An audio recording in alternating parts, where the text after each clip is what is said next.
ఇది చూడండి, ఉత్తర ఈశాన్య వీధి పోటు గల స్థలం ఇది.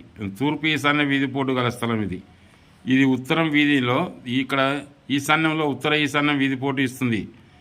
ఇది ఉత్తరం, ఇది ఇక్కడ తూర్పు, అంటే ఉత్తరంలో ఈశాన్య వీధి పోటు ఇస్తుంది. ఉత్తర ఈశాన్య వీధి పోటు గల స్థలం చాలా మంచిది. ఈ స్థలంలో వాస్తు ప్రకారం గృహం నిర్మించి అందు నివసించువారు ఆయురారోగ్యాలతో పాటు సిరి సంపదలతో పేరు ప్రతిష్టలతో కుదవ ఉండదు. ఇది ఉత్తర ఈశాన్య వీధి పోటు గల స్థలం చాలా మంచిది. దీన్ని సంతోషంగా తీసుకోవచ్చు. ఇక్కడ ఉన్నది ఉత్తరం వీధి గల స్థలం ఇది. దీని ఫలితం రెండు పక్కల ఉంటుంది. అంటే ఇక్కడ తిరిగినప్పుడు ఈశాన్య వీధి పోటు అవుతుంది, ఇక్కడ తిరిగినప్పుడు వాయువ్య వీధి పోటు అవుతుంది. కాబట్టి ఈ స్థలాన్ని గురించి చెప్పాలంటే కొంచెం కష్టంగా ఉంటుంది.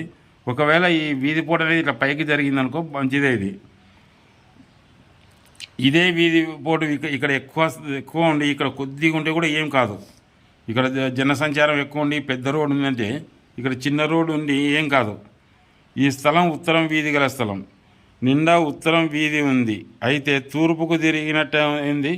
ఇక్కడ ఉత్తర ఈశాన్య వీధి పోటు ఇస్తుంది, బాగా రాణిస్తుంది. పశ్చిమం వైపుకు తిరిగింది, ఉత్తర వాయు వీధి పోటు ఇస్తుంది. ఇది మహా చెడ్డది. అయితే ఈ వీధి పోటు కలిసి వస్తుంది. ఆ ఇంట్లో ఎవరో పిచ్చివారు ఉంటారు, లేదా కాల్చుకొని ప్రమాదవశాత్తు మరణించి స్థిరత్వం లేని వ్యక్తులు ఉన్నప్పుడు ఆ ఇండ్లు కలిసి వస్తుంది. ఆడపిల్ల విషయంలో బాధపడతారు. ఇక మూడవ పటంలో ఇండ్లు ఉత్తరవాయ వీధి పోటు ఇండ్లు. ఇది చూడండి ఫ్రెండ్స్, ఇది ఉత్తరవాయ వీధి పోటు ఇండ్లు. ఈ స్థలం ఎంతకు పనికిరాదు. ఈ పటంలోని స్థలానికి నిండా ఉత్తరవాయ వీధి పోటు ఇస్తుంది. ఇది మహా చెడ్డది. అయితే కొందరు ఈ స్థలంలో కూడా రాణిస్తారు.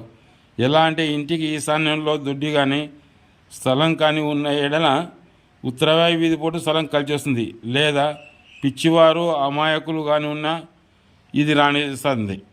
కాబట్టి దీని ఫలితాలు చెడుగానే ఉంటాయి, మంచి అయితే ఉండవు. ఈ స్థలాలు వద్దు.